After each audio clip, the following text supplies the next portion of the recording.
That's right. We are back. 2021. Not the experts. I'm Titus. That is Levi. Celebrating his national championship. We are here from Butler Productions Multimedia. BPM. Got it right again. 2021 got it right from the first shot. Let's go.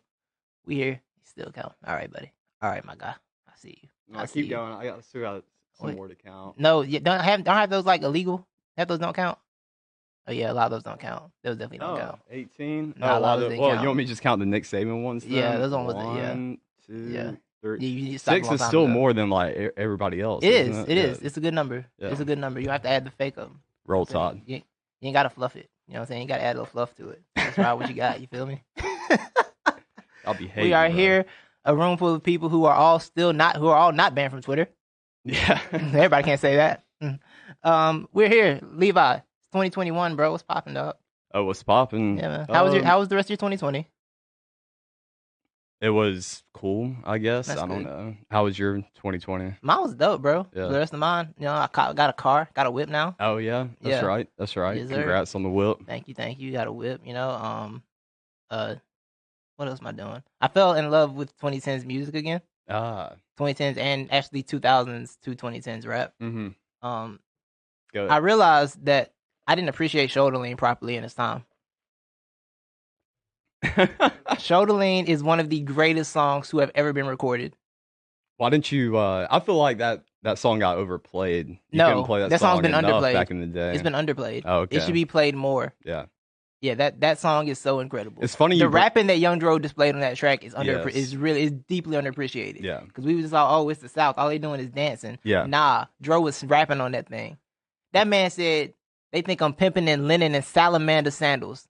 The imagery, salamander sandals. I don't know what color that is, but it sounds so dope. I'm stuck on the linen. What kind of linen? What kind of linen? Exactly. That's how real the imagery was, bro. I'm thinking bed sheets. Whenever you say I'm rocking linen, I'm thinking you just rocking a bed sheet. You're going Ghost. He had Salamander Sandals on. Yeah. It's one of the greatest songs to ever be recorded. You know what I'm saying? I listened to a 2010s station this morning. I got Sirius free for 6 months with my car. Yeah. So I got Sirius XM free. I was like, cool. So I had like a 2010 station on. Up, Down, like by T-Pain and B.O.B. came on. I was like, wow, I forgot about this track. Yeah. I think the 2010 is going to be where I stay at for a little bit. You know what you're missing, though, with that? What's that? You're missing the bulk of the value that comes with it, the music videos.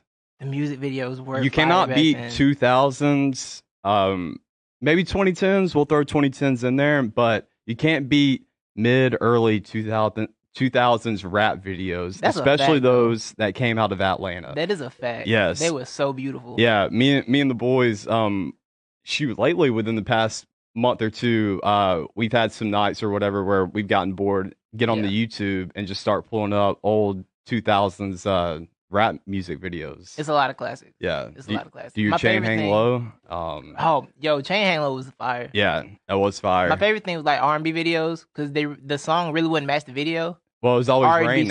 It'd be raining, or somebody would be like halfway getting a car accident on the way to see somebody else. Oh yeah, like, they love that lane. Yeah. Like the car accident lane, that was their favorite thing in the world. Somebody dying and you singing to them. Well, the car accidents usually due to the rain. Yeah. That's true. That's true. Yeah. Or somebody outside, like looking at them looking at the person they're singing to on a date with somebody else, like outside the store window. Yeah. It's just singing their heart out. Sounds like any early Chris Brown, Usher music video. Chris Brown videos used to be fun too. Oh, Kiss Kiss. Kiss Kiss is a classic. Yeah. That's a whole. I think I went through like a week straight while listening to that song again, like last year. Really? Yeah, that's all. I was like, damn, this song is really fire. This song is really fire. Good morning to the commenters. Talk back to us. You talk to us, we talk back. So good morning to everybody out there. Leave a comment. Like, if you haven't subscribed to the channel, go ahead and subscribe. Please hit that button, click the like, share the link, everything, all that good stuff. You know what I'm saying? Get it all out there. You got anything else popping, bro? Subscribe to that YouTube. Oh, hit that bell for notifications. Yeah, tap the bell icon. That's right. Yeah. That's what they say. And comment, like that video too. Facebook. I just said all that, right? Share that video. Okay. I just want to reiterate it, and I'm sorry when you said it. My mind, I was like, oh yeah, chat. What's popping is the elderly, and by elderly, I mean those in their 40s and 50s. Sorry, whoa, yeah. Disrespect. The disrespect. Well, we got two guys in their 40s still playing quarterback, and they are moving on to the second round. They both won their wild card games. Tom Brady and Drew Brees. But one of them a little more limber than the other. Yes, exactly. Yeah. What's crazy is do you notice how Tom Brady, we probably don't even need to discuss this because it's just so obvious, and I think we've talked about it so much, but Tom Brady just looks so much different than Drew Brees, Roethlisberger, Phillip Rivers. It's just crazy how well taken care of he is. Yeah, I mean, we have a fake doctor. Yeah, it helps a lot. Yeah. When you got gypsy juice in you. That's what you call it. Yeah, that's what we go with for sure. But the other reason why the elderly are popping is because I'm not even going to attempt to pronounce his name, but there is a Japanese soccer player plays in the J League over there in Japan. He just turned 53 years old and signed the contract extension. An extension? Yeah. He made his debut in 1986, 1 year before Messi was born. Wow. Yeah, man, it's 53. He does not look 53 either. I mean, I don't know if y'all can see that. They can't. Yeah, they can't. They can't at all. Yeah, my third in. But go look him up. Just type in 53-year-old soccer player. Interesting. That's elderly. Thank you to the elderly. You and the elderly the elderly is wild. I'm just going to keep running with that. Ever since I called people in their 30s old, I think. When Miss Christina hears that, boy, you're going to be dead. Yeah. I'm gonna watch, too. I ain't going to help you. Can I say, I got something else that's what's popping. And I've been meaning to do this for about like a month or two now. Clay can correct me on the timeline.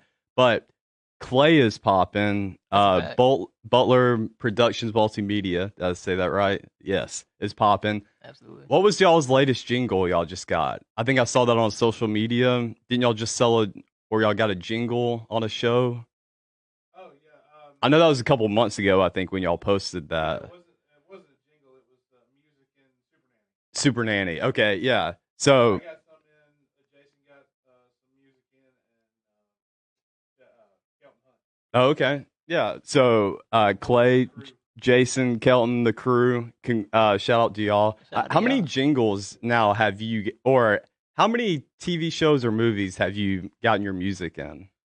Last check, we're somewhere around like 86 different programs. Wow. What's the one you're most proud of? Don't mess with no bags.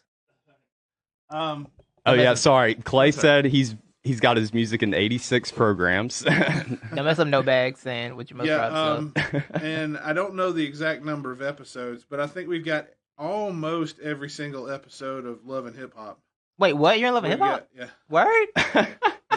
Actually we're the transition cue, like the one where like they introduced the play-ons and Say play-offs. word. Yeah. Yo, was mine.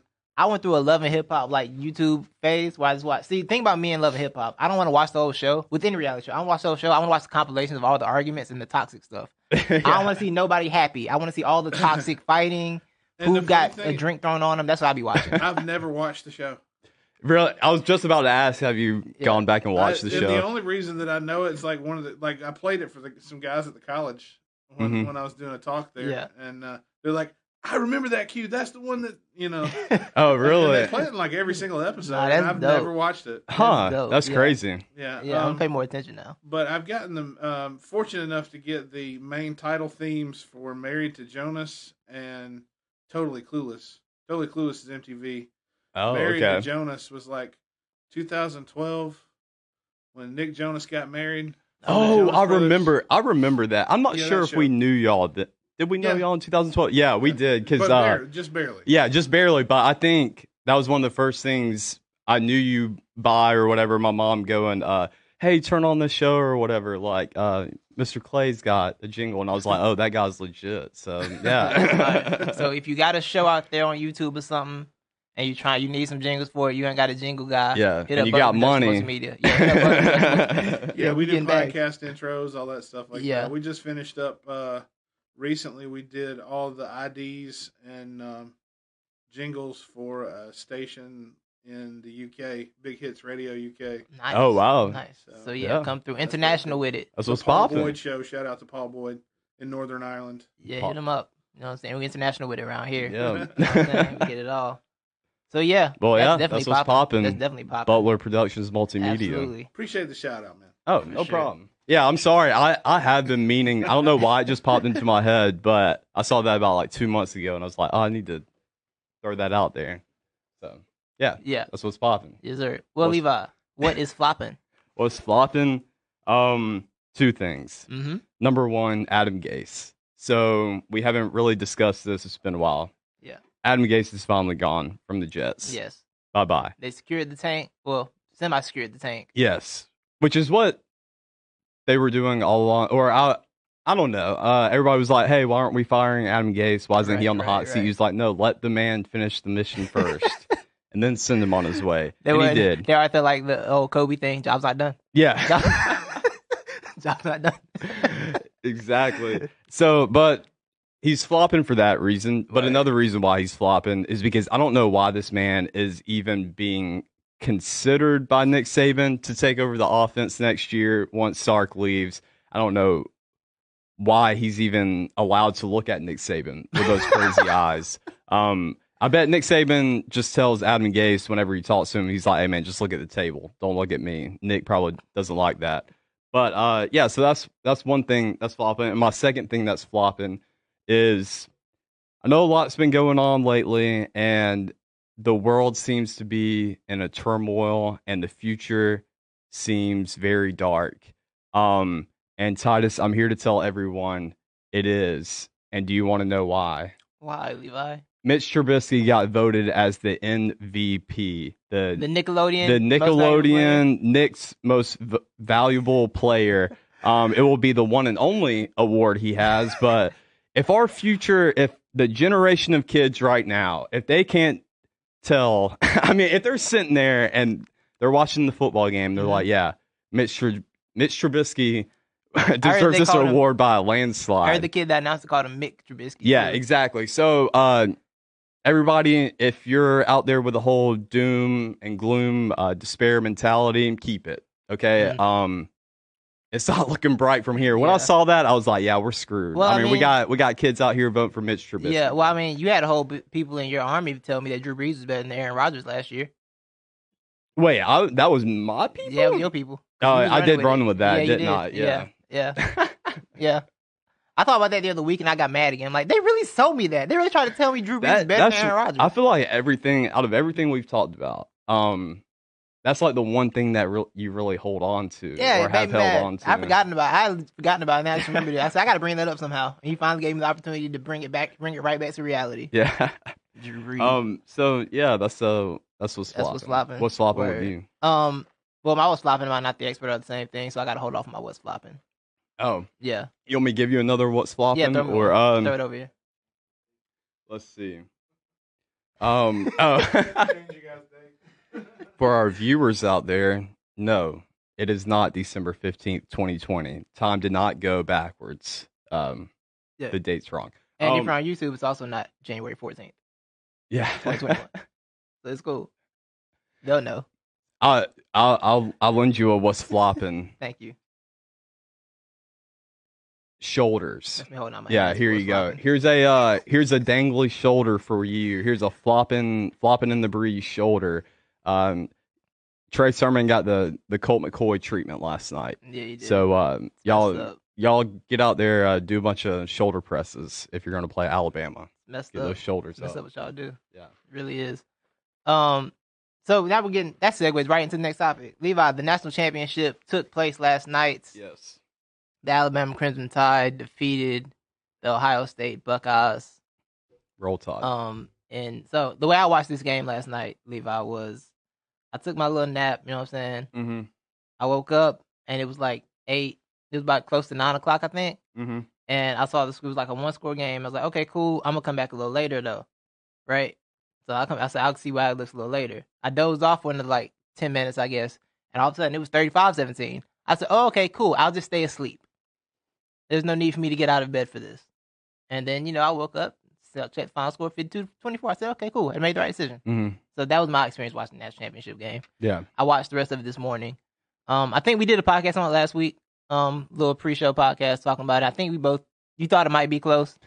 Yeah. And then towards the end of the week, I think I texted you, Ohio State's going to get smoked. Because Ryan Day said something about how they would have plenty of players available after there was rumors of a COVID situation. I was like, okay, that means they ain't got nobody available. Yeah. And which was true. Yeah. And they went out there and got smoked.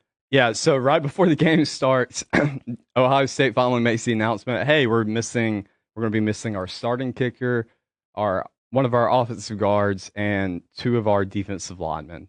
And when I saw that update, I was like, yeah, just go ahead, put it in the bag for Alabama. Don't even have to play the game. That was a done deal. Done data. The game and our pod, I'm pretty sure I said Alabama was going to win, but if I was betting, I would take Ohio State. Yeah. Because the spread being -8, -9. Right. And then I gave my little prediction, my last prediction 1 hour before, and that's kind of when I ditched the original take, and I threw out 45-28, I think. Pretty close. Yeah, it was a dominant performance by Alabama. I mean, it was like a competitive quarter and a half. Yeah. And then it was suddenly points. Yeah. Points everywhere. Exactly. Points all over the place. Devontae Smith all over the place. Devontae Smith almost broke every national championship game receiving record. He was 3 yards away. Who had the record?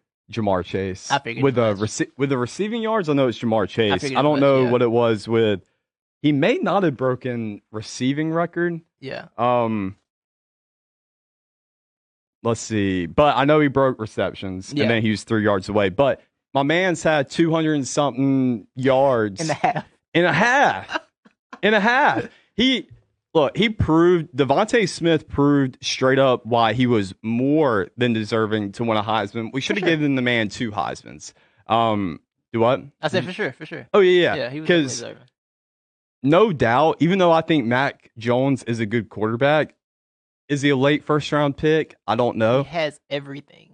He does have everything. He really does. But Devontae Smith is just so freaking good, especially when the play breaks down. Yeah, because if I'm Mac Jones, my first read is not Devontae Smith. And if that first read is covered, then I already know my second read is open. Right. Because Devontae Smith is that smart, fast, elusive. The fact that Waddle went down and he just started playing every position in the receiving corps. Exactly. Him on the Heisman was hands down what needed to happen. I mean, I told you on this show when Jalen Waddle got hurt, I backed off a little bit just because, it was really early in the season, but I was like, man, I really don't know how it really can be done once you go up against these elite defenses. Right. And then only having one option really with Devontae Smith, but he's more than enough. Yeah, for sure. So salute him. Enjoy that draft. Hopefully, maybe it'll be in the Eagles jersey. I don't know what we're finna do. Yeah. I don't know if I want to put that pain in your life, Devontae, because I mean you are Jamar Chase got to go through it. One of y'all got to go through it. Oh well, you are Chase got to go through it. I think he's going to end up going to the Dolphins. You think he's going that high? He's going 3.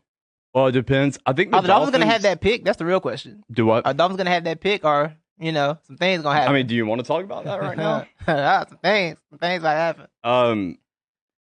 We might hit that later. Yeah, well, let's hit that later. But I think a lot of people have Jamar Chase going above Devontae Smith. One but he's definitely going to be he'll probably be second off the board. He'll probably second off the board. Because, Jamar's got a little more height on him. A little more height. Physically a little bigger. Yeah, weight and height. Yeah. That's the one downfall for Devontae Smith. That's why he's not the unanimous number 1 pick in the wide receiver category. Is just because of his size. Yeah. But I have a few questions I want to ask you. Talk to me. Do you think a lot of people have dubbed last year's LSU team as the best college football team ever? I do want to get into this, actually. Do you think this team is better? I don't think I don't like to properly evaluate best teams ever until we're years later and we see how many players, how they did in the NFL. How many guys they go to the NFL. Like those graphics when we see a starting lineup and half teams in the NFL. Like that Florida State team was half those guys became all pros. Florida State National Championship team. Yeah. That's when I like to evaluate the best college team ever. When that happens. So I like to hold off on that judgment. Okay. Well, in your opinion, I'm still low-key biased with the 2001 Miami team. The 2001 Miami? Yeah, okay, I guess that insanity. Yeah, I was about to ask you who you would think right now. Yeah. Is that the Clinton Portis? They had 3 different running backs going to the draft. Guys who didn't even start. Yeah, Clinton Portis, Frank Gore, somebody else. Yeah. Who's big. That whole team, Jeremy Shockley on that team. Yeah. The team was absolutely loaded. But your point is fair. I guess to make a even more fair judgment, like you just said, I shouldn't go ahead and pick. But I would say yes, Alabama's better than this team. But the only reason why I would say Alabama's better than last year's LSU team is because you still can't really convince me if Tua's not hurt, they're not better than that LSU team from last year. They're not, but I hear you. Yeah, I mean, at least you hear me. Here's the Thank running you back for room. hearing me. here's the running back room. Okay. Najee Davenport, Clinton Portis, Willis McGahee, Frank Gore. Oh, my God. Embarrassment of riches. Look at that. What's that wide receiver core? The wide receiver core is just Andre Johnson, basically. What's that linebacking core? Let's see. Or secondary? Jonathan Vilma. Yeah. DJ Williams, Ed Reed, Sean Taylor was Ed Reed's backup. Mm-hmm. That's how insane it was. Entrell Roll, Phillip Buchanan, like that team that's insanity. That team was set. Yeah, and Ken Dorsey running the show. Ken Dorsey, yes, and Brian McKinney, who never gave up a sack in college. Yeah, like not one sack, not a single. That's so insane to not ever give up a sack. Mm-hmm. It's just it confuses me. Like nobody ever. Not even on accident. Mm-hmm. Like, nah, just never gave up a sack. Yeah, that's crazy. That is ridiculous. I feel like Alabama had a guy like, or he may be the only one. I feel like Alabama had a guy like that. Maybe Leatherwood, actually, from this year. I don't think he's let up a sack. Yeah. But that may have changed throughout the course of the year. Yeah. Is Justin Fields your second best QB? For me personally, yes. But I also haven't seen Trey Lance or Zach Wilson play football. I don't know anything else. I've seen some clips and they look good, but I haven't watched them. I didn't watch BYU football this year. Yeah, I saw Let's go to state, so I don't really want to. I saw one projection of all these mock drafts. Yeah, I saw Zach Wilson in place of where you think Justin Fields would be for the Falcons. Yeah. So I haven't watched him that much except for a little bit that BYU has been on TV, and I've stopped at it. But if you go back and look at his numbers, though, they're absolutely ridiculous. So I don't know how to judge it either. Right. But it's weird. I feel like Fields is kind of getting the Lamar Jackson thing where it's like, yeah, this guy's been projected to be a top, but we're just going to push him down a little bit. Mm-hmm. It's like once draft time comes around, it's going to put these other guys above him a little bit, which is kind of weird, but also could be good because he might land in a better spot. Mm-hmm. Like Lamar landed with the Ravens, and the Ravens did what they need to do to put the right team around him. So maybe Justin Fields end up in that situation. Yeah. Because I was talking to Josh yesterday. Josh is very intrigued by Fields falling to Pittsburgh. Which would be interesting. I don't know. I don't think he's falling that far, but that's pretty far. You have to trade up. I think they traded up last year, so they probably trade up again to get him. But he could. Maybe he drops a few spots and lands with a good team. You know, lands with the right franchise. Yeah. Justin Fields is so weird to me because I want to say he's good, and I know he is good, but when we're talking about is he going to be elite or something like that, I still don't know. I don't think he was on one of those. Ohio State's receiving core and running back wasn't loaded like the Alabamas were. Mm-hmm. You know what I'm saying? Like Alabama, kind of like Clemson. I don't think he had a loaded roster like that. Well, I just found good as he was. So I heard earlier this week that I need to look it up, but Ohio State's wide receiver core on paper, like composite wise, I believe it's supposed to be super nice. Apparently they're the number one receiving core, but they're all freshmen. Like they're all freshmen and sophomores, but they're all these ridiculous 5-star talents. Yeah, but they just need some more experience, I guess. Right, because it didn't look like that. Yeah, like at all. They didn't pop off like kind of like LSU's guys did last year. Alabama's guys did this for the last 2 years. Like it didn't pop like that to me. So yeah, I think Fields gonna be all right. But because when I see him play, I like he seems really patient. He doesn't rush anything. He makes pretty smart decisions, except for that Indiana thing. Mm-hmm. I don't know what he was feeling that day. I think he was trying to get the Heisman too badly. He wanted the Heisman too badly. He started doing random stuff. Yeah. But yeah, I think I like Fields a lot. But he's my number 2 only because I haven't seen the other guys play. So, But yeah. Well, I got 2 final questions before we move on. One, it's a short one, easy one. Is Nick Saban the GOAT? Yes. Okay. Yes. Thank you. Does anyone doubt that? I don't know. I hope not. I hope not. Yeah. I'm sure it's still like a Bear Bryant guy somewhere, but it's like, he surpassed Bear Bryant a few years ago. He really in my opinion. He really did. I agree. Winning most championships in this specific era is a bit insane, and doing it with how many different offensive coordinators, how many different defensive coordinators, it's ridiculous. Like the consistency that's they've been able to sustain at that program as all these pieces just move in and out every single year. It's amazing. And constantly having people who think they have a read on your program get jobs at other places within the same conference. Exactly. You know, like Saban's the best. Yeah, Saban's definitely the go. I still got my money on Lane Kiffin being the one to get it. Bro, if anybody's not that close this year, bro, it's gonna happen. That team was trash too. Yeah, that team was so good, so bad. Exactly, bro. And we're not gonna be that hot next year. I mean, we're losing a lot of our guys. Well, y'all look favorites again next year. Alabama's favorites again next year, apparently. Are we? Yeah, I saw the Vegas I thought Georgia was. Nah, the sportsbook guys came out. Alabama's favored. I feel like they always do that though. Yeah. Like the very next year, they just go ahead and throw the. It's a safe bet. Yeah, I think all the playoffs. I think Oklahoma. I think it was Alabama, Clemson, and Ohio State were all like 4-1. I'll say Clemson were 4-1 for next year. I'm not sure if Chris has done it yet. But he's put some money already on JT Daniels for the Heisman next year.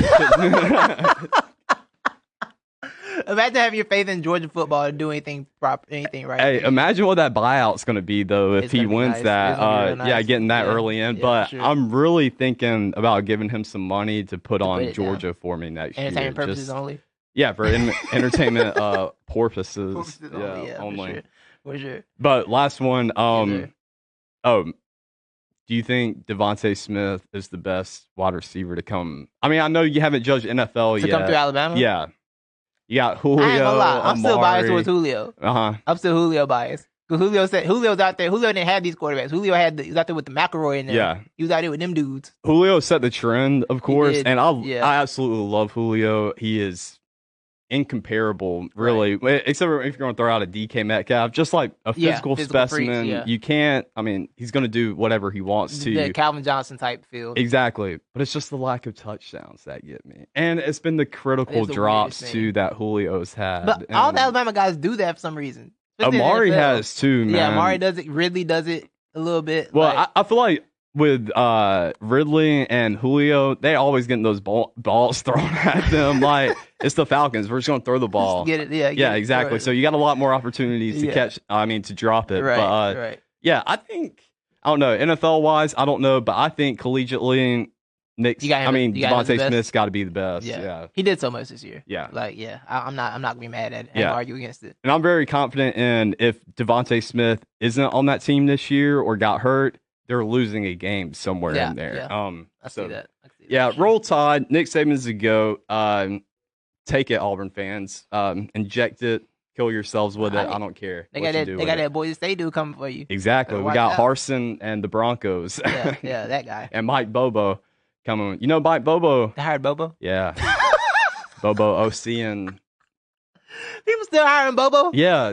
That's hilarious. Yeah, Bobo getting passed around like a Bobo keep a job. Joint at Woodstock. Bobo keeps a job. He does. He's like the Brian Schottenheimer of college. Yeah, like just bad, but keeps getting hired. Dude, my high school football coach Bobo. He was in high school. Speaking of bad coach, you see Gene Chizik try to say that he coached 5 first-round quarterbacks. No, did he really? He tried to say that.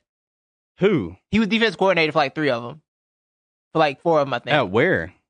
Probably, I don't know, he's been a coordinator, and then he was head coach at Auburn, so he got Cam, but I think the rest of them I saw he was defense coordinator. He wasn't head coach. Iowa State. Yeah, he wasn't head coach anywhere. So it was really funny. I laughed a lot at that. Yeah. But we can keep moving. We're gonna get to the headlines. We got headlines. Let me blast this out real quick, and then I will get to them. I got headlines for you, Levi.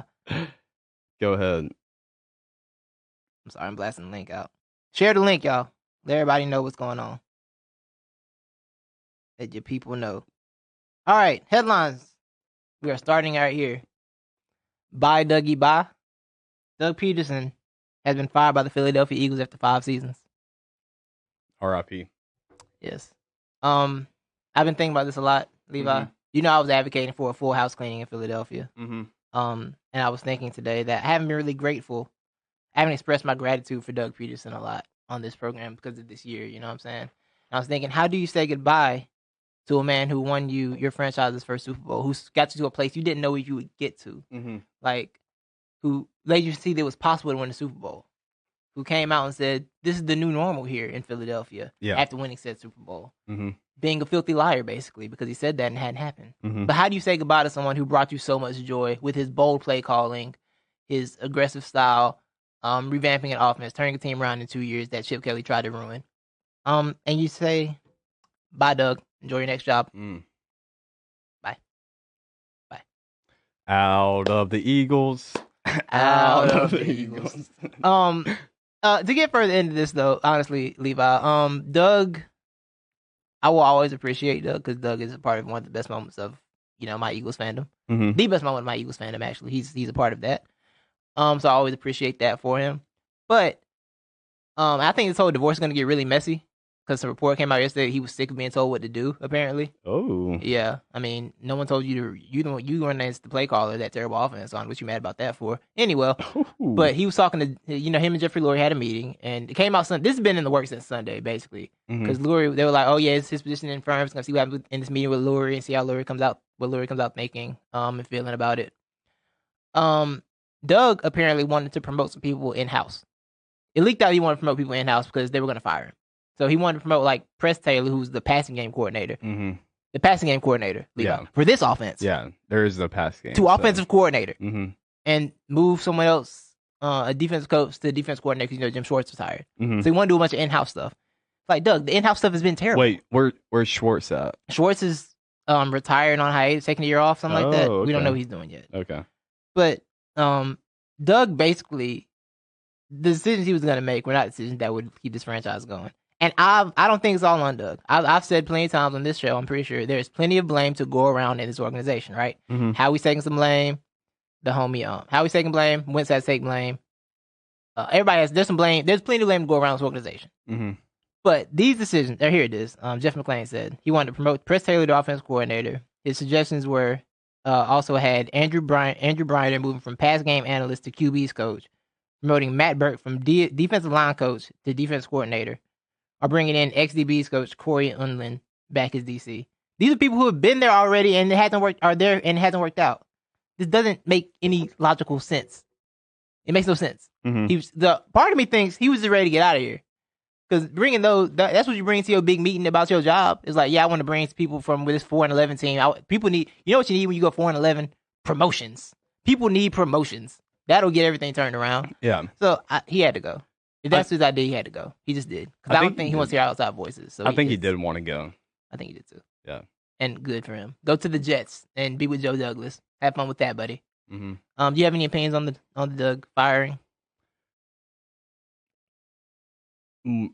Perfect timing? I don't know. Worst timing? I don't know. Super weird timing. Yeah, right? weird. The coaching hiring season has started. Yeah. And you're a week late. I think it was Doug just... I think Doug lost all the confidence in himself. Yeah. And he was just screaming for help, didn't know how to get out. Yeah, so he had to self-sabotage. That's kind of going around, lost confidence. Yeah. Wentz lost confidence. Doug lost confidence. Howie, no one has confidence in Howie except for Jeffrey Lurie. Yeah. That's the other thing I need to watch is Lurie defends Howie Roseman like I defend Russell Westbrook. Okay. And it's not healthy.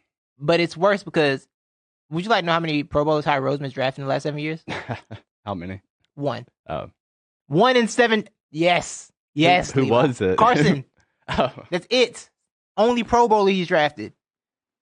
The only one. Yeah, do the cam. Just fall out of the chair. Yeah, exactly. Exactly. 1 Pro Bowler in 7 drafts, dog. That dude sucks. He does. And Jeffrey's out here like, I feel like we've had a lot of success. Success with what? The man's drafted 12 wide receivers and they're all terrible. Yeah. He hadn't picked a good wide receiver yet. Not one. Like, I don't get it. We are 70. Okay. Howie Roseman's greatest hits, all right? 1 Pro Bowler drafted. We are $70 million over the cap this year. 70. 70. And a bunch of zeros behind it. $70 million over the cap this next season. And Howie somebody going to keep his job because he's been good at this. Yeah. And I respect Jeffrey Lurie because he has gotten this team to about 7 NFC championships. All right. That's cool. It's been 1 in the last 12 years, though, buddy. 1. We won that one, thank God. But, it's been 1. I'm just... things got to change. Everybody has to go. You got to clean house, man. Yeah. At a certain point, you got to clean house. So it's a lot of Arthur Blank vibes here. Thank you. That's where I was going to go. I was going to say, hey, looks like we're in the same boat, bro. When we just on 2 different sides of it, and we thinking we on different boats, but we're really just on the same boat. The bird boat. Yeah, exactly. Yeah. So while we're on this boat of bird sadness, I'm in the same Same state, man. Get rid of everybody, which means I love you, Raheem Morris. I think you've got a great future ahead of you in the NFL, just not with the Falcons. Along with everybody else on that staff, get rid of them. That's what we got to do. Clean house. Yeah. Clean house. Y'all got a Super Bowl out of it. We got an appearance and a little bit of a taste of it. Didn't actually get the Super Bowl, though. But, yeah, after a Super Bowl, you pretty much need a clean house. Unless you're Bill Belichick or Andy Reid with a dynasty in Kansas City. Right. Clean house. Yeah. That's pretty much, that's what's got to take place. It's got to start over. And Jeffrey kind of even alluded to that yesterday where he said we're going to be in a he said we've made a lot of short-term moves to the short term, but now we're going to be in a transition period. Yeah. So we're going to be terrible next year. So I accepted that because he knows we're going to be terrible next year. So yeah. But a transition period don't mean we trying to contend. That means you're trying to, figure out where some things are going to end up. How many more years does Carson have? His contract hits next year, but after that, it goes down. Okay. Like, his dead cap is at his highest next year, but the year after that, he's barely having any guaranteed money, I think. Mm-hmm. So this is going to be the weirdest year, which makes him untradeable. Yeah. But the report is now, because with Peterson gone, Carson is more likely to not want to be traded. So I don't know what happened there. The man only, played you half the season when you probably should have missed a few weeks earlier, but, I don't know. It's going to be a mess. It's going to get really messy when all these leaks come out from Doug Peterson's side of things. Mm-hmm. That's when it's going to get really interesting. We're going to see how that goes. Yeah. Because right now, the Eagles are in control of the leaks. Because you don't leak who you're trying to hire unless you're about to fire him, right? Mm-hmm. Like, you got to have the justification out there. Like, look, this man tried to promote these people. Be mad at him. And we're all like, thank you for telling me this because, it makes it a lot easier on me too. Yeah, bye. So, next headline. That was all you had? Yeah, that's all I got. Cool. Next headline. The coaching carousel. Levi, former Falcons coach Dan Quinn has agreed to become the Dallas Cowboys defense coordinator. Yeah. What you think about that? Great hire. It really is. Yeah, I like that hire. I like the hire a lot. Can I just go ahead and say I got Dallas winning the NFC East next year? We ain't winning it. We're in a transition period. And I don't think Washington and the Giants are going to make that big of a leap in between. Right. They're the most talented team in that god-awful division. Yeah, that's fast. The most underwhelming team in that god-awful division. There's no excuse for why they've been playing like they have and why they have the record they have. Besides Dak getting hurt, I understand that. But great hire. It is a good great hire. And I think defense is where they're lacking the most. For sure. Because Dak was putting up points and yards. They were still losing because they couldn't stop anybody. Mm-hmm. So, I like the hire, too. I like the hire. And once again, I like to point out that while the Cowboys are going to get guys like Dan Quinn, Doug Peterson was trying to promote people in-house. Yeah. Okay. Jerry Jones ain't afraid to spend that money, man. He is not afraid to spend that bread at all.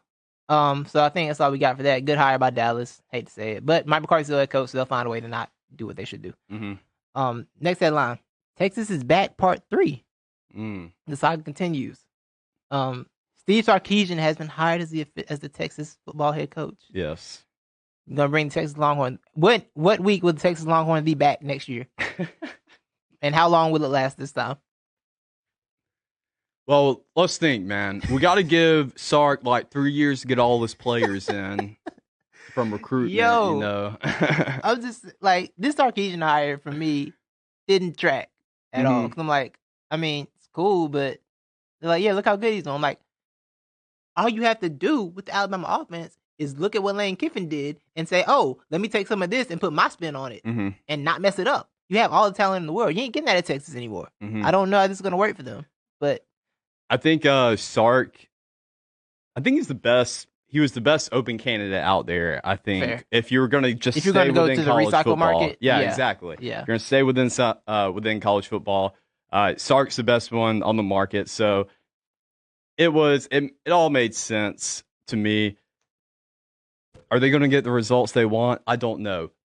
When it comes to championships and victories and like that. But I'll tell you what they do want that they will get is nostalgia. They're going to get nostalgia. They're going to get some of those Vince Young, flashy, back when the offense could put up however many points they wanted to. So that's what they really want down there in Austin. So he's going to give them that.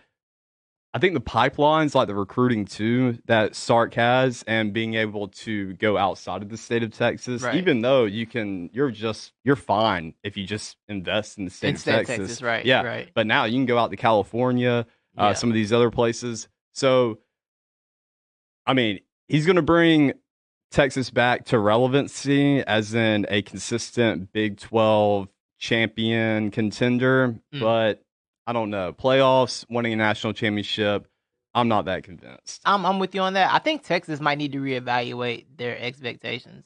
Like I do think Tom Herman had to go because apparently there's a report that actual guys on campus were doing negative recruiting. Some people, hey, don't come here. Oh, really? Yeah. So it was that once they have time for you to go, dog, you out of here. Wasn't Tom Herman the one that put like a bunch of weird like rules or like curfews or stuff like that? I think it was a Florida State guy. Okay. I think. Yeah, but maybe. Yeah. I think, but I don't remember about that. But I know the guys were saying don't come here. So you lose once that happens in college. It's time for you to go, dog. Yeah. Like once that starts leaking out, it's time for you to go. So it is. I don't know. The higher I think, but yeah, I was saying Texas and their expectations. I don't think they're the national power they like to think they are. Mm-hmm. You know what I'm saying? I just don't know if they're gonna get back to that. It's gonna take Same a lot. thing because I don't think USC's ever getting back to that either. No, because USC is so hell bent on just sticking to what they did, like this USC tradition. It's like they ain't it no more. And with these programs, the reason why they've pretty much run themselves dry or run themselves into all these probations, suspensions, whatever that has hindered, their progress of getting anywhere is these old heads and these huge boosters. Alumni that have so much control over the program, they got too many decision makers out there. And so I know that's been a problem for Texas since ever. And that's with the whole athletic department. And Texas is probably the richest university, I know when it comes to sports, but probably, exactly. So look, I get it. There's a lot of expectation and there's a lot of reason why there's expectations. It's blue blood. A lot of success has come through there, but you got too many. Look, just give your program over to a Nick Saban type. I mean, I know they're hard to find. Especially go get a Nick Saban. Yeah, exactly. But let him be head coach. Yeah, but they're not going to find success for the same reasons why all these other schools, like we've talked about Auburn before. We know Auburn has had those old heads running their program, so that's what's getting in the way. You're letting too many outside influences make your decisions for you. So tell them to get out and let you do your job. And tell them to go sit on a beach somewhere. That's that. 2 headlines left. Revenge of the COVID. You like that name? Yeah. After the bubble success for the 2020 playoffs, the NBA faces multiple postponements and depleted rosters thanks to positive COVID tests and contact tracing. Yeah.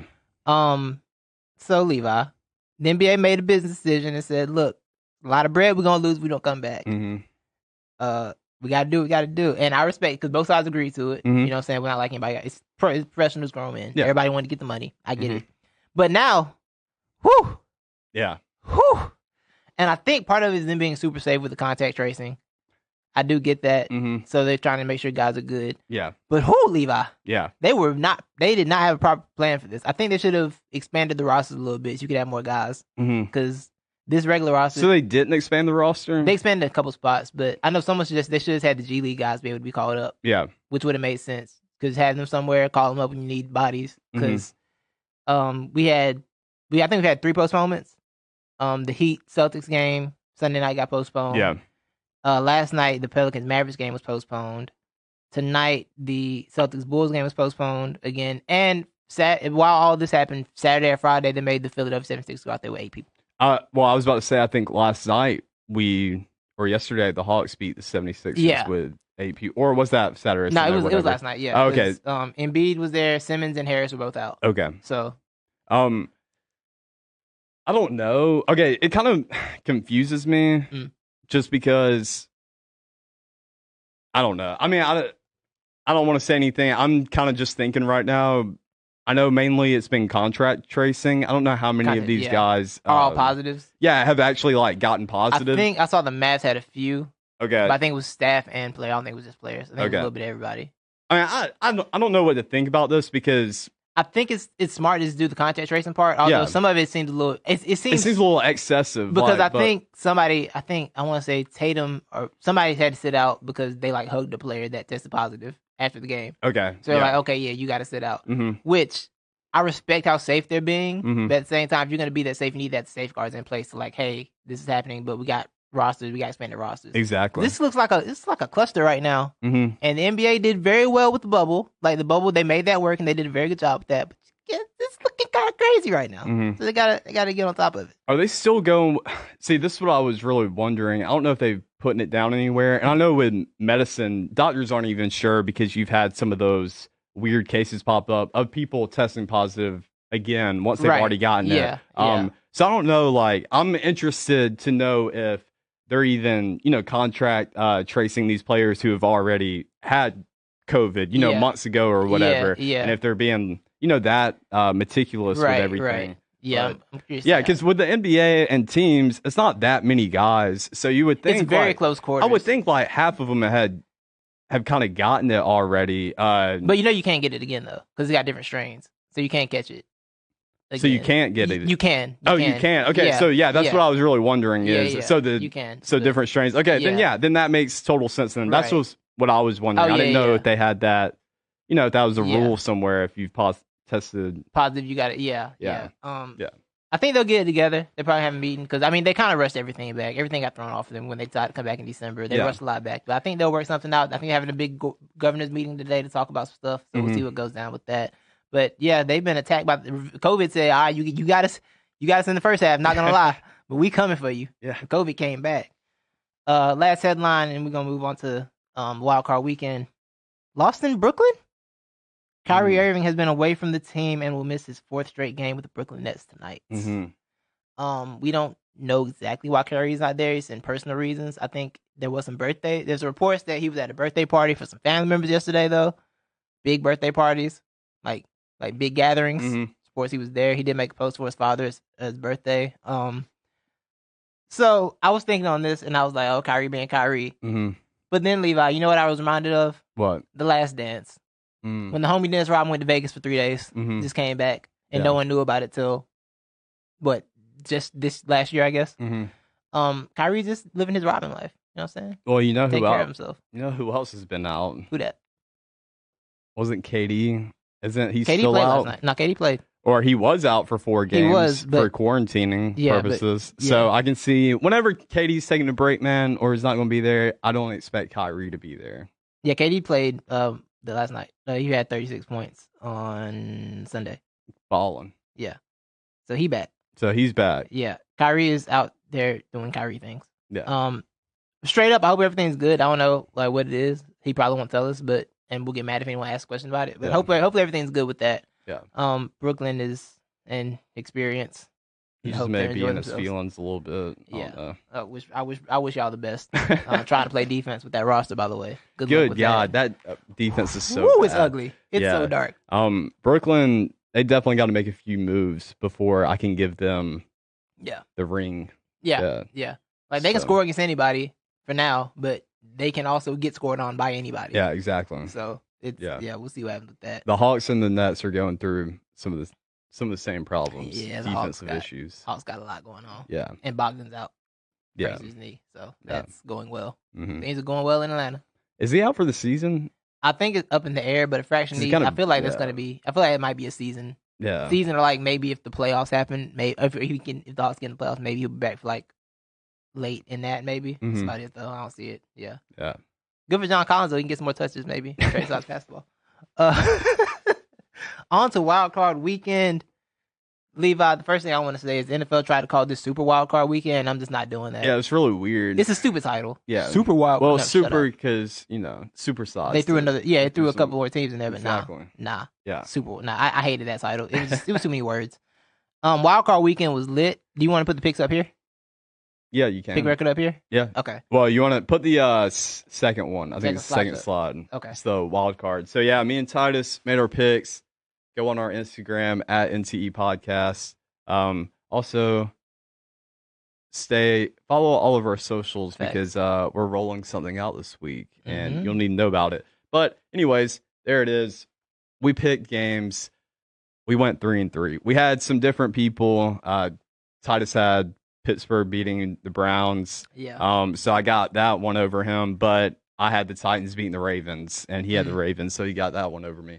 So we're tied in last. Wow, we're not off to a good start. Yeah. We're not off to a good start in the playoffs. We're not riding solo, though. We do have one ESPN expert. Dan Graziano's down here with us. Dan Graziano. Cool. He went 3-3 also. And then we got 1, 2, 3, 4, 5, 6. It's like a 7. golf score. Yeah, it is. We got 7 people tied for second T7. at 4 and 2. And then we have the lone number 1 spot. Damien Woody. Damien Woody's cooking everybody right now. He is. What game did he miss? Do you know? I put you on the spot. I'm sorry.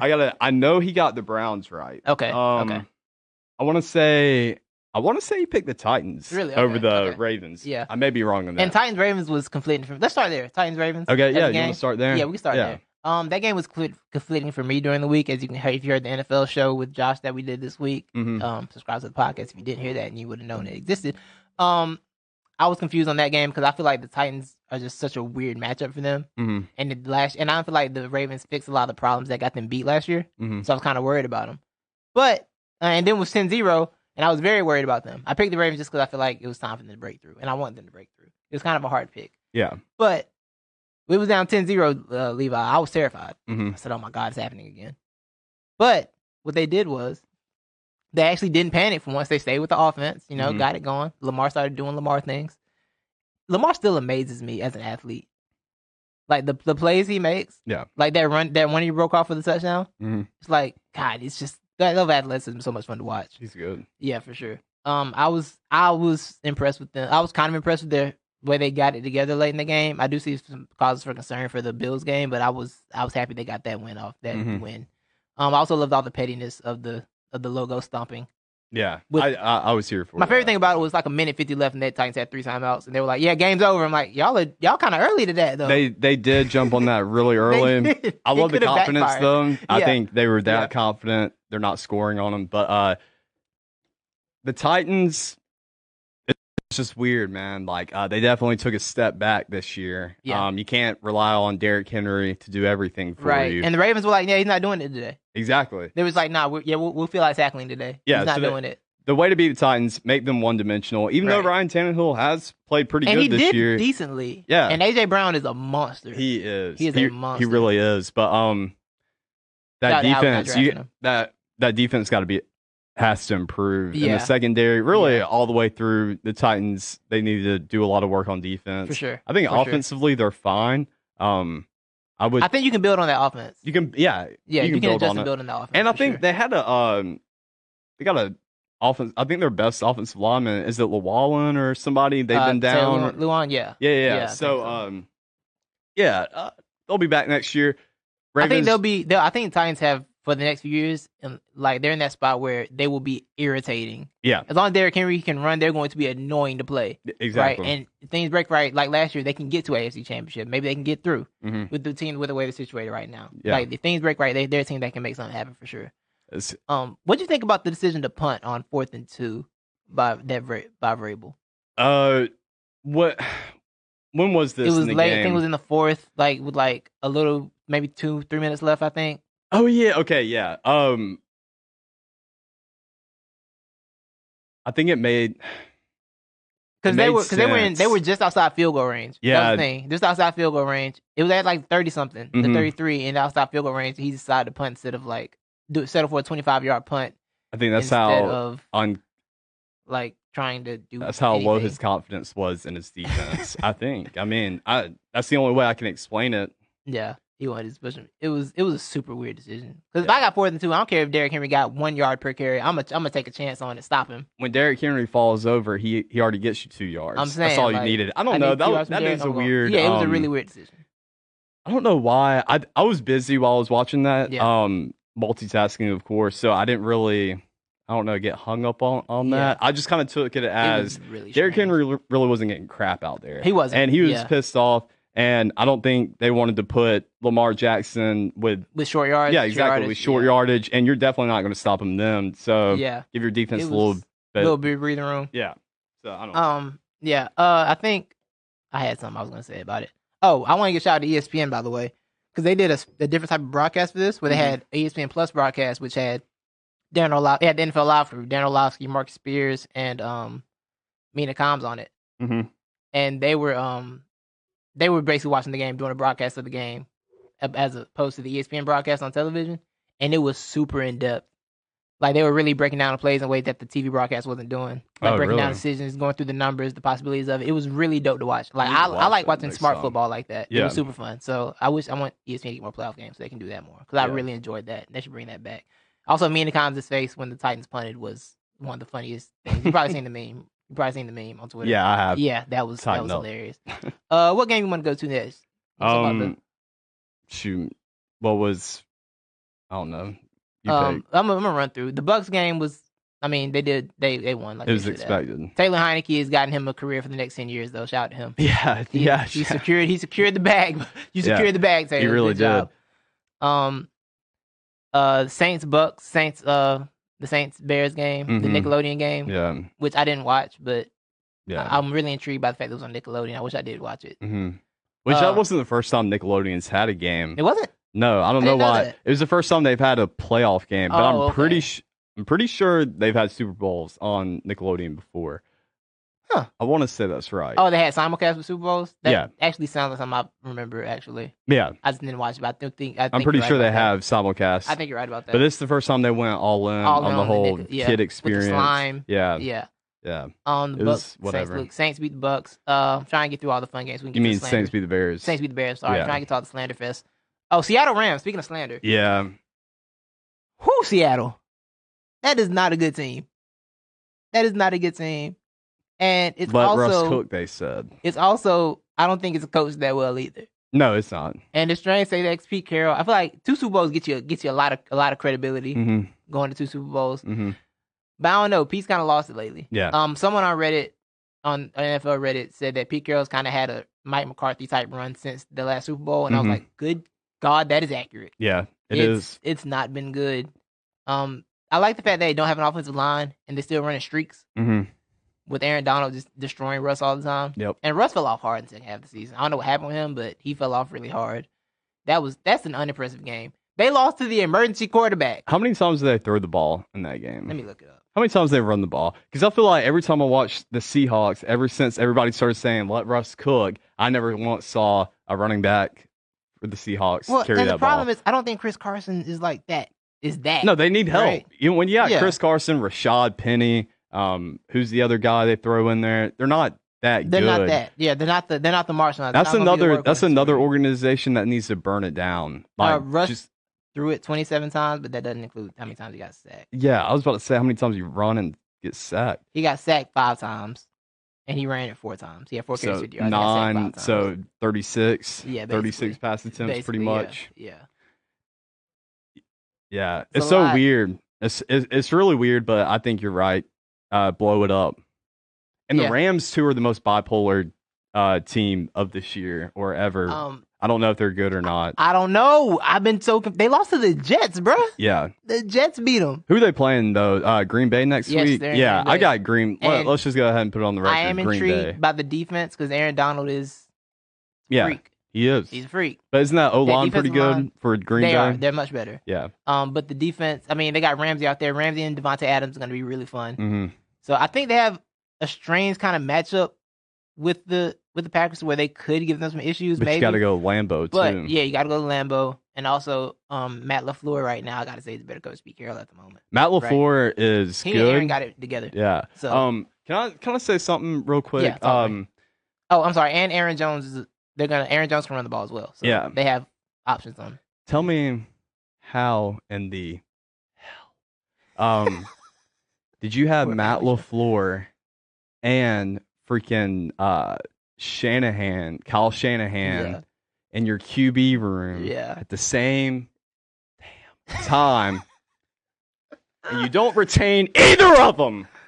Dude, it makes me pissed off, bro. I was riding down the road, and when I heard Matt Ryan on this throwback interview, and he was talking about all the Matts in the room on, they had Matt Bryant, Matt Bosher, Matt whatever, and then they got freaking, I was like, oh, LaFleur, Matt, wait, you're telling me Matt LaFleur was on that same staff with Kyle Shanahan, and we didn't bother to keep either of them? Nah, Kyle took Matt with him. Bro. Because Kyle took Matt with him when he left. Yeah, he did. You're right. You're right. They saying they should have offered Matt a promotion. What did I tell you, Titus, after we lost that Super Bowl? What did we do? I wish do we still have that episode? I hope so. I need you to go dig and try to find that, bro. Because for some reason, I just like to get it on SoundCloud every now and again and just see if I can find it. Yeah. I gotta see. But I swear, bro, I think I said it after we lost the Super Bowl. I said fire Dan Quinn and I think you did. Replace him with Kyle Shanahan. Don't let Kyle Shanahan go. That was the thing. We let both of them go. I'm sorry, I had to just get on that rant. I understand. Nah, I get it. It happens like that sometimes. Arthur Blank, bro. Like, if you think you got owner problems, I do too. We all got problems, right? So yeah, Colts Bills. Phillip Rivers was down 3 with no timeouts. Oh my God, dude! Phillip Rivers. Of course, he was down 3 with no timeouts. I think when God made Phillip Rivers, he threw that formula up on a chalkboard somewhere. Right. He's like, I want to make.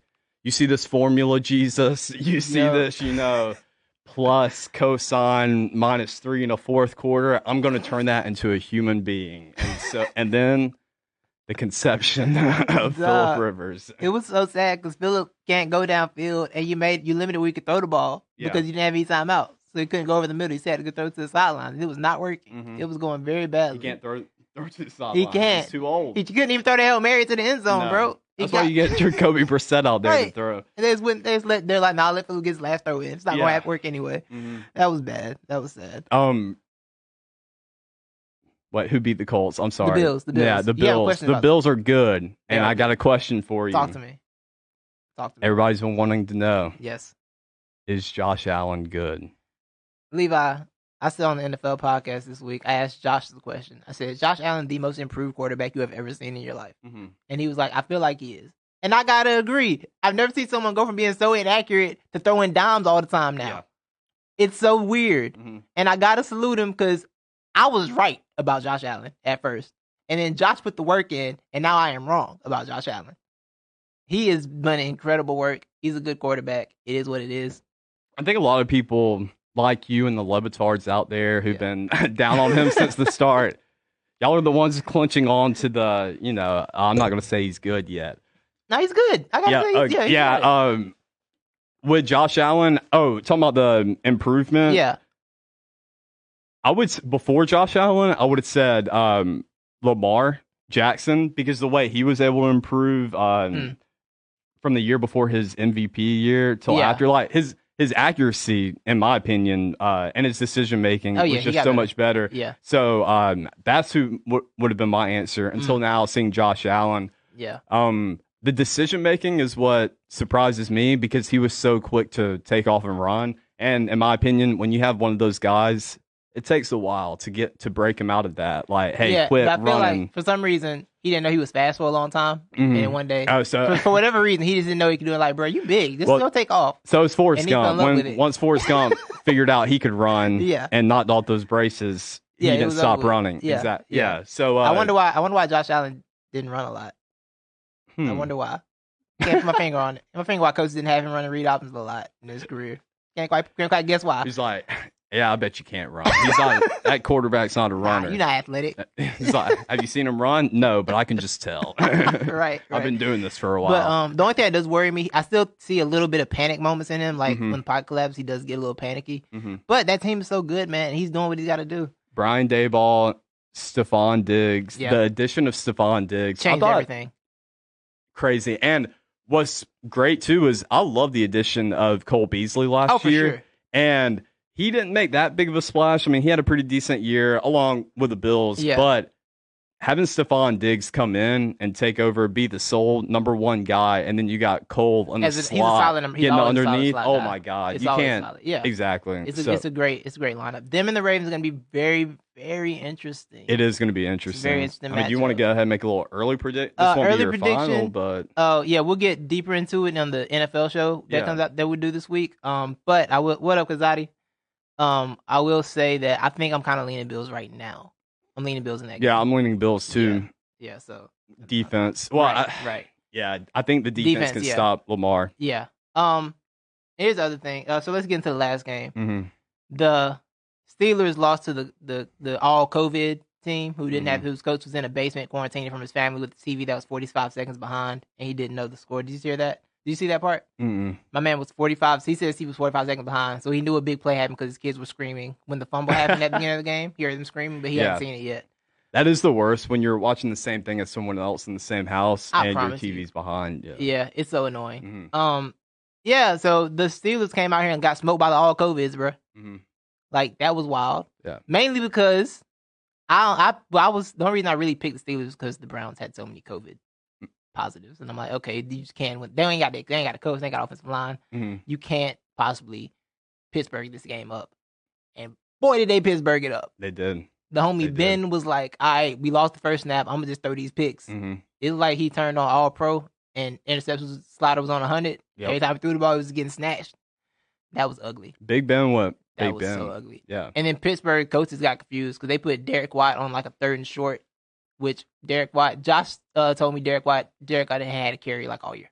Really? Yeah, he had like very few carries like all season, and they put him in on 3rd and short. I'm so glad you mentioned the coaches looking confused because I documented it, Titus. The first time I think I saw an expression of surprise on Mike Tomlin's face was after Big Ben, I think, threw his 3rd interception. I think Mike, you can see it in his eyes. It was like, oh, I don't know how we're going to get back from this one, boys. So Mike Tomlin, the man who's never surprised by anything, I think was finally surprised for the first time. We have a gold comment. Because I just said, Watt privilege.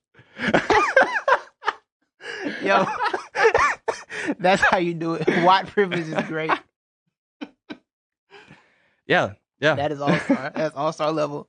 So yeah, that was bad. You know what it reminded me of though? Yeah. The time Pittsburgh got smoked by Blake Bortles in them in the playoffs, where they like got down by a lot. Oh, by Jack. Yeah. Yeah, they got down by a lot, and then they tried to get it together and put a bunch of points. But it was too late because you already gave up, 35 points, bottom 35 before you decided to start scoring. Ben's stat line was ridiculous. If you just erase that little 4 in the interception column. Ben really had a me on Madden game. Yeah. Like, it was really me on Madden. Let's look at this. 47 for 58. 47 for 68. 501 yards, 4 touchdowns, 4 picks. What in the Big 12 Patrick Mahomes sexy football? Like, that was wild. For Pittsburgh, I think the Ben era is over, right? Like, yeah, it's over. One way or the other, you got to go ahead and gone. You go and let that end. Dead and gone. Yeah. The Bills and the Chiefs. The Browns and the Chiefs next week. Yeah. Levi? Now, you said something profound before in our last show, I think. And you said that if the Browns made the playoffs, it would show us that 2021 is going to be like 2020. Oh, I don't know if y'all have seen The World, but the Browns made the playoffs. We're waiting for Baker Mayfield to see his shadow. That's been kind of crazy. Waiting for Baker to see his shadow. Things been kind of crazy ever since the Browns made the playoffs. Yeah. And now they're going to Kansas City, and I'm not convinced they're going to lose. I'm not convinced they lose. So you accused me on this pick because I went Browns. You accused me of pulling the I'm just going to go opposite of Titus. Yes. And even though that accusation, wasn't completely ridiculous, it was wrong because the measurement I pulled out my tool bag and went to all my game picking measurements and decided to go with the who's hungrier scale. And the Browns were much hungrier. And I think they're the hungriest team in this whole playoffs we all know why. I mean, it makes perfect they want to stop the haters. Exactly. All the haters. But do you know who the hungriest man in that playoff is right now out of all those teams? Who that? He's on the Browns. Myles Garrett? He's the second hungriest, actually. They got the top 2 hungriest guys. Is it Baker? No. Nick Chubb? No. I'm out of guesses. Dude, it's not. Who's the man who could have had a ring already? Oh, Kareem Hunt? I'm glad you brought that up. Some Browns person, I think it was the Browns, or I don't know if it was, somebody tweeted yesterday that Kareem Hunt gets a chance to go against a team that gave up on him. Like, I don't think that's how that went, bro. It wasn't really they gave up on him. It was hey, yo, you did what to who? Okay, you got to go. Like, it wasn't spinning that into the Chiefs gave up on Kareem Hunt is a wild spin cycle. I love that. I love when That is insane. I love when guys take the defensive like that, or people will just throw that out there, man. Like, yeah, man, they just quit on him. Like, whoa, dude, he killed 3 people, man. The Browns do this, keep him to the curb. Jesus, keep him to the curb. That's not all how that went. That's not the story I saw. I'm not gonna. This sounds far-fetched. It's not, though, because it's how introspective and deep I am as not the expert. But when I saw Kareem Hunt run into that end zone, for some reason, I just had that flash in my head of Kareem Hunt, that video, and him saying, like, he made the worst mistake. Whatever he said, worst mistake ever in his life. Right. Like, and I really felt when all that stuff happened, and I think the majority of everyone out there, like, really felt bad for Kareem Hunt, because that was the week of, like, after Kansas City won the Super Bowl or something like that. The drinking, yeah. So that stuck with me. I was like, this dude's going to get, if you put him. It really humanized him. Yeah. But I think if you put him on that stage, if you can get him back there, he's going to do it. Oh, it's going to get dark. Yeah. It'll get crazy. Yeah. It'll get really crazy. I mean. But yeah, Browns going to win the Super Bowl. All right. Well, you heard it here first. Browns win the Super Bowl. And the world's going to end as the whistle blows. Yeah. It's going to be a done deal. Yeah, a wrap. The whistle. Sure. Look.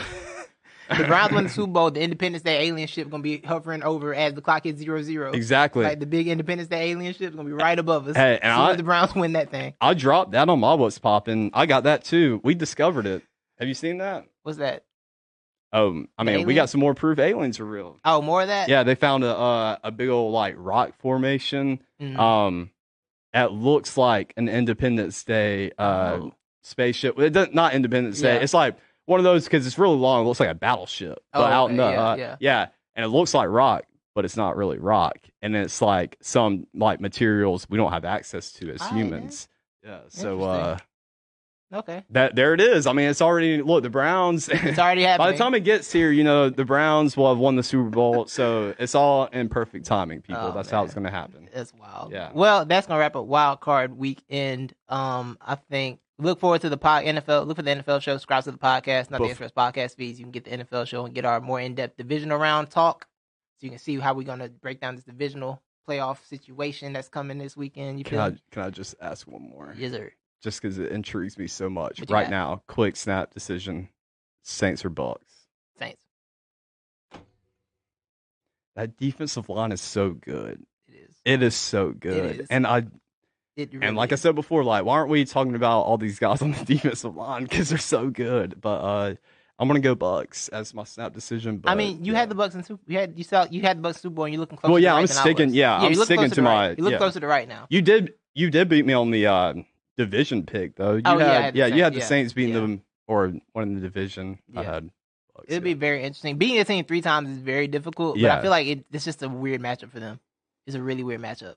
It is, and it's going to be one I think it's going to be one at the line of scrimmage with that defensive line. So getting the pressure on Tom Brady, they're one of the few teams that have successfully gotten consistent pressure on him. Right. Because that OL is good, but the Saints D-line is just monstrous. Yeah, that whole defense is really good. It is. It's really solid. They've been carrying a lot of. Well, I mean, they've been carrying a lot of bum quarterbacks around this year. Bro, they like a couple bums. They tax themselves like out of. They have to win this, bro. It's over with. Yeah, exactly. Like they got so much dead money and they're so in debt. It's crazy. They out here living what was that movie? What was that Adam Sandler movie that came out the other year? We was gambling. Oh, Uncut Gems. Thank you, Caden. Caden, thank you, Caden. Shout out to Caden. Yes, sir. Uncut Gems. They are living Uncut Gems life. Where if this don't hit, somebody getting shot in the head. Yeah. Immediately. So they better hope. All right. So we'll go on to our experts of the week.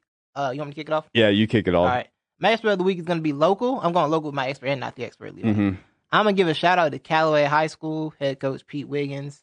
Local state champs, LaGrange state champs, brought a championship back to the city. Mm-hmm. Congratulations to you guys. Well done. Salute. Pete, come on the show anytime you want, man. You got an open invite. We'll have food for you. So we'll go. What's your expert of the week? My expert of the week. Sir. Well, expert of the week is Titus Majors. Go ahead and throw that graphic up there, Titus. Slideshow, the first one, right? Yeah, the first one. So, as y'all know, we did our Not the Experts versus ESPN NFL Experts primetime picks End of the regular season results are out, people. And your winner, sole first place, is Titus Majors. Titus went 29-11 on the year on his picks. 73% winning percentage. Titus, do you have any words you would like to share with the people? I just want to say that I couldn't have done it without my mind and the way that I think and see the game. I want to give a shout out to you, for help cultivating this mind that I have. Thank you. I want to give a shout out to all the greats that inspired me. The Mina Kimeses, the Dan Grazianos, the Dan Orlovskis, the Ken Fahey's, like all the greats. Bleeding Green Nation. What up? Look at my application. All the greats that really inspired me to make good picks. And I want to shout out the teams that made me look good by winning games, because I really it's all a guessing game. I want to shout out the teams that made me look good, especially early in the season when I had my nice hot streak going. Yeah, because that's what really carried me throughout this whole thing. Yeah, it really did. Yeah, down the stretch, it got dicey down the stretch. Yeah, I was rolling early on. I had a real Pittsburgh Steelers type run. Yeah, but we finished it off with the Super Bowl at the end. So shout out to y'all. That was fun. You did great too. Oh, thank you. We had a good picking year. Yeah, speaking of experts, go ahead, throw that up. Yeah. So you were solely, the top four are all sole people. Yeah, it's just one person. So Titus, you got number one. Then right behind you at 28-12 is Matt Bowen, the guy we've been battling all year, who's pretty much been at the top all year. Bowen's been smoking stuff. Yeah, he has. Bowen's been smoking stuff. He got 70%. Then third place, the person who edged me out was Dan Graziano. Yeah. He went 27-13. Then I came in fourth, 26-14. And then that's where everybody else falls in after that. Yeah. Mina Kimes, Clay, Wickersham, they went 25-15. Shout out to Damian Woody, though. Yeah, he did good. He's picked a few less. Is that what happened? Yeah, he picked a lot less. Yeah. He went 24-12. But I mean, I couldn't, bump him up there because he missed a lot of games. He didn't have the volume. Yeah. Exactly. I want to get I'm gonna shout out to not picking the Bears ever next year. Yeah. Because 3 of my losses are because of the Bears. Well, two of my regular season losses. There, 2 of my regular season losses. Yeah. I could have had single digit losses, but had to trust the Bears. Mm-hmm. That's the pick game, man. Yeah. You overthink a little bit sometimes. So shout out to the picking. Yeah. Thank you for that, bro. I appreciate it. You're welcome, man. Shout out to you for being an expert. Yes, sir. Yeah. Not the experts of the week. I'm also gonna stay local, my friend, and I'm gonna go with LaGrange Road and Infrastructure people. Because you've been on Commerce Avenue. Yeah. Did you get a memo that they was gonna take a whole lane away? No. Okay, I didn't either. Yeah. Let me tell you what I was doing one night. You gotta make like Facebook posts about that, people. Yeah, like I gotta do something. Do something. Send a letter out. Because that just one night it was just gone. So one night I had to slum it in your Crystal. My overnight shift. I had to slum it for some Crystal, right? I'm like, fine, I'm gonna go to Crystal. So I'm in the turn lane. I see the lights are new. I'm like, okay, cool, new lights, so that's nice. I turn. I'm like, where's the other lane at? Why am I in a turning lane right now? Why am I swerving out the turning lane right now? Oh, it's because you took a whole lane away from us and didn't give nobody no warning. And now it's one lane on that road, and it looks terrible. And traffic over there is going to be trying to turn there is going to be a nightmare. Turn on that road. So, actually, I think it was a good move. I don't think they did it. They implemented it the best way because, like you said, a lot of people were confused out there. Very confused. I sat there and lady freaking was sitting there at the green light and just sat there because she didn't think it was her light. She thought, she was going straight, but she was really in the turning lane. I'm like, oh, you got to turn. Exactly. But besides that, I think it does improve the traffic because where that traffic gets backed up is on Commerce. So yeah, they help disperse it a little bit. But yeah, you're right. I mean, it's causing people stupid out there. Yeah, I don't like it. I didn't appreciate the change being sprung on me. It's been that way for years, and they all just changed and didn't tell nobody it was changing. Yeah. Y'all didn't put up a 1 lane sign. Y'all just did it. I just didn't appreciate it. Yeah. But yeah, so y'all get night experts this week, LaGrange. Infrastructure and road people. My not the expert of the week is Juju Smith-Schuster. Oh, Juju. His public imaging started out really well. He was just like that cool kid. It's easy to have a good public image when you're next to Antonio Brown. And he's going crazy. Well, yeah. But everybody knew Juju as the, the fun guy. The fun TikTok Twitch guy. He likes to play Madden. And you know what? He's still that. It's just, he y'all is. just don't like him no more. Well, I mean. And he said thing about the Browns. He just talked a little too much. Yeah. Well, I mean, the whole dancing on the logos. But he brought those losses upon them. Yeah. He had done that all year. It just didn't matter till it mattered. Yeah. All of a sudden. Well, sometimes that's how it be. That is how it be. Don't matter till it matter. That's facts. Yeah. That's facts. But yeah, I mean, He gave them bulletin board material. Yeah. You don't do that, bro. You don't do that. My aunt said if the Browns win the Super Bowl, you got to wear some Browns gear on the show. I'll do that. I'm okay with that. Yeah, for sure. Yeah. For sure. I'm gonna come in here and dress like a baker. Boy, if the Browns win Super Bowl, I like that. If the Browns win Super Bowl, we're gonna go bake some apologies. Yeah. Some big apologies. Or I'll dress up in one of those poop emojis, and I'll be the Browns. Or I wear a dog mask. Yeah, that's true too. Yeah. So shout out to that. Did you give your Natty expert just now? Yeah, Juju. Oh, that's right. Yeah, Juju. It's all right. Come back next year. Yeah.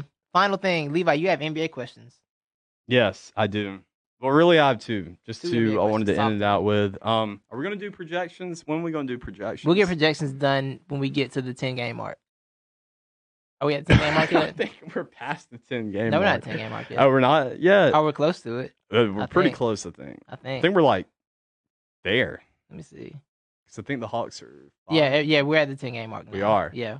We'll say next week. 11. Yeah, next week. We'll get that done. Playoff projections. Yeah. Anyways, next week we'll literally only have NFL playoffs and that to talk about. So yeah, it'd be fill some show out. That's true, and we got to keep the whole picks thing going. We got to match up against somebody. Definitely. First, well, you know what? Let's just go one question because we've already gone long. Okay. But he became the youngest in league history to record a triple-double. LaMelo Ball. Young Melo. I want to throw this out here. Melo. Who's going to be the better Melo by the end of it all? Carmelo Anthony or LaMelo Ball? First off, the question is blasphemous, and it's clearly Carmelo Anthony. Okay. Carmelo Anthony is one of the greatest basketball players to play this game, and he will be respected as such. Ever mention Carmelo and LaMelo in the same breath again? How dare you? Okay. How dare you? Well, put that that young did not go in anyway. In his presence. Okay. This is Carmelo household over here. I see that. I mean, I'm a big Carmelo fan. I know, but he's gonna be. Yeah, I'm messing with you a little. I thought you were gonna ask who's gonna be better Ball brother. Facts, we already know it's gonna be Melo. Yeah, Facts. Only one Melo, and it's Carmelo Anthony. Facts, Kazadi. I think LaMelo Ball is gonna take over. No. Yeah. He's gonna be more decorated. He can't even shoot by the end of it. Boy, can't even shoot yet. On my face. What did Prophet Ball say? He ain't even better. That's right. He ain't even better than Hoodie Melo. He not even better than Hoodie Melo. It's facts. Well, I mean, Hoodie Melo is the best of all the Melos. Yeah. He ain't got a hoodie. Yeah. The Melo from California. He don't even know what hoodies are. He got the sleeveless. Yeah. They rocking the hoodies out in Cali. The same ones that Hoodie Melo is. Without the sleeves. Let's go, Carmelo. Carmelo Anthony for sure. LaMelo Ball. Carmelo helped Portland get that dub last night too. That was a fun game. Them in Toronto. Yeah. Got kind of crazy at the end. I didn't watch it. Boy, CJ McCollum got in his bag to end that game. Mm-hmm. He had like a go right, spin left, mid, and pull from the mid range to end the game. It was so pretty. I'm about to go back and look at CJ that. got a bag. All right, so now we'll get into our last segment. I'm not an expert, but we'll get out of here. Levi, what you got? I'm not an expert, but well,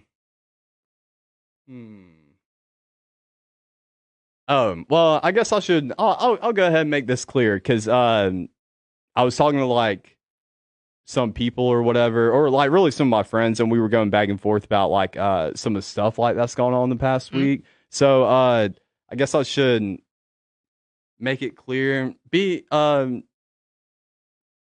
Like what happened last week was completely wrong. Like in my opinion, and I thought that was like clear to like I don't know. It was just like one of those. It's not as clear as it should be, right? Yeah, exactly. Like I don't know. I think a lot of people out there, like we kind of all just assume. Really, what my bigger thing is, we've gotten to the point where everybody already assumes like what someone is about or like what they think about a certain subject or believe in just because of like one thing that you could be associated with or. I don't know, like, I mean, it's just so many things like that we pin down to like people or whatever. Yeah. If you're one way, then you got to be this way type of thing. So mine's more of don't be afraid to talk to each other about like what your opinions are. Because I feel like that creates more division as that goes on. True. And you need to clarify because if not, you're just going to sit there and keep jumping to assumptions like what each person thinks. And you're just going to like drive yourself crazy and everybody else crazy. So yeah, if we have more of a dialogue with each other, I think we'll be a lot more understanding as like what we believe in and to like why everything that's been going on is going on. But Yeah, so just don't be afraid to voice your opinion. Do it appropriately, though. Do it with the right people. And don't do it on Facebook comments. Yeah. It's randoms. Once randoms get in Facebook comments, delete the comment to the DMs. Yeah, do it with love for sure. Yeah. Dialogue is real. So, yeah. I mean, I'll admit, I got into a spat with somebody who where does a spat rank on the argument scale? Yeah, that is good. What is spat? Yeah, where does spat rank? An altercation, a spat. Y'all got any opinions over back and forth? A mild disagreement. Spat is a mild disagreement. Well, this wasn't a spat. Then. This was a quarrel. This was okay. If this was on YouTube, it would have been labeled heated. Or if it was on YouTube. But I mean, okay, yeah. Because I said the spat is a 6.5 out of 10 on the scale on the argument scale. 6.5 out of 10. Sure, we can say that. It wasn't much of an argument. How about this? I'll just say this. Like, if it was on YouTube, it wouldn't be captured like such and such heated. It'd be all caps heated debate. That's how I do on YouTube. It would have been like. It would be Levi goes off on. Oh, okay. Okay, yeah. Okay, yeah. So, and it was, even though I'm not deleting the comment, and it was just, I let a lot of things build up over the years from like a certain person who I didn't think carries out correct dialogue or is a very fair person and likes to jump to a lot of assumptions and likes to paint people with a broad stroke. And did that and is kind of in a prominent position where a lot of people respect him. So I finally let it build up and then just went off on him. I mean, I think it was clever. I thought it was funny. But yeah, don't be me though. Don't do that. Don't go off on somebody. And don't let your anger build up like that. That's Reach out to him. Talk to him. So yeah. That was very sloppy, but that was. I understand. So the person that DM'd me about something I said, I will get back to you. It was like last week, but it was a long message. And I read it. I just didn't feel like responding. I get you though. I get you. I'm not an expert, but for the people that you can't have dialogue with, because there are some of those that exist. There are people you can't talk to. Yeah. Get trained and get trained in all aspects of necessary training. I'm just saying, get certified with the hands and the weaponry, just in case, because they wilding out here. Oh yeah, they are. That is what I want to say. FBI already. Did you see that? Yeah, they had to take a pause on people buying handguns. They couldn't process all the background checks. Yeah. So stay blessed, stay positive, but also stay dangerous, just in case. That is my message to y'all. Everyone have a wonderful week. I like that. Stay blessed, stay positive, but also stay Yes, sir. Everyone have a wonderful week. Thank you to Butler Production Multimedia. Thank you to Caden. Shout out to you. Yeah, shout out to Caden. You good people, bro. Thank everybody. Who's gonna win? Tom Brady or Drew Brees? Caden. I like Caden. I like him. I like him a lot. He hates Brady. Yeah, anti-Brady train over here. Boo. I like it a lot. So, thank you, everybody. Follow the podcast, Not the Experts Podcast. We will have content dropping this week. And like Levi said, we'll have announcements this week. Follow us on all the socials because we got stuff rolling out this week. If you don't roll out this week, still follow us anyway. It's rolling out this week. It's rolling out this week, though. It's guaranteed. You heard it. Week. So it's happening. I've made a lot of stupid promises out there to you people and said a lot of things we're going to get done, but it's happening this week. It's going down this week. So be on the lookout for that and everything else we got coming. We got big plans for 2021. Thank you all. Have a nice week. See you later. Peace.